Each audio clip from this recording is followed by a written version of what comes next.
This is what happens to Dragon Balls when you use them too much, as we see in the Dragon Ball series. As we know, Shenron is a very powerful dragon which grants wishes every time he is summoned. But where does he come from and what is he? So Shenron is technically a dragon god, which is talked about in the original Dragon Ball series, and was invented by the Earth god named Kami. Let's talk about some of the aspects of the Dragon Balls themselves. Originally, the Dragon Balls had one wish before they went and dispersed. These wishes can be granted as long as they don't surpass the power of the god of Earth. In fact, Master Roshi actually is immortal, and that's not due to the Dragon Balls. Master Roshi is actually immortal due to him having a phoenix bird which bestowed eternal life onto him.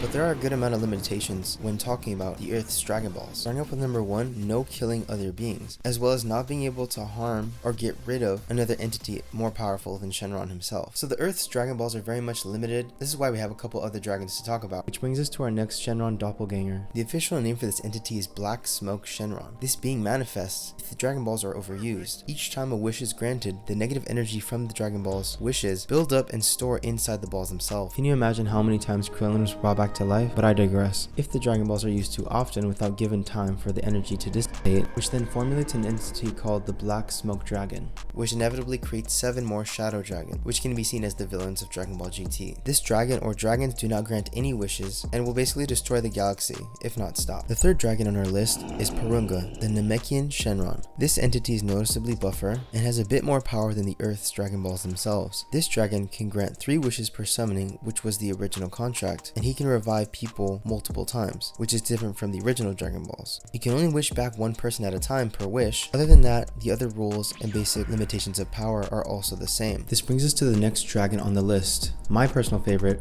Ultimate Shenron. I like it so much simply because it is a much more darker entity which can grant really powerful and deadly wishes. This dragon was made before Kami and Piccolo split into 2 different people. Interestingly enough, this dragon has the power to kill people, which is very different from the other Shenron. Has more powerful than Earth's original Dragon Balls, is able to revert time for any individual, as we can see when they turn Goku into a kid again, and you can use them over and over again without a recharge time. Let me know in the comment section if you guys have a favorite dragon so far. Here are some of the limitations Ultimate Shenron has. These Dragon Balls will scatter across the galaxy versus on the planet with the original balls. It only grants 2 wishes at a time, and one of the side effects of using these Dragon Balls are if the balls aren't returned to the original host planet in which the wish is made, as well as the exact pinpoint location where the wishes were granted, the planet will explode in 1 year's time. This is a very dark spin on the usually good looking dragon. And lastly, for the most powerful dragon on our list, the god of the dragons of the multiverse. This super dragon has the size of planets, has absolutely no limitations for wishes, can create or destroy universes, and the only limitation this dragon has is that you have to speak in the language of gods in order to get your wish granted. But one of the even crazier things is that this dragon can go as far as creating wishes that go against its own existence or even bring harm to itself, which is something no other dragon can possibly do yet, because they surpass the power of God. Which dragon is your favorite in the list? Let me know in the comment section below. If you've enjoyed any of my content, be sure to subscribe and check out for more updated videos weekly.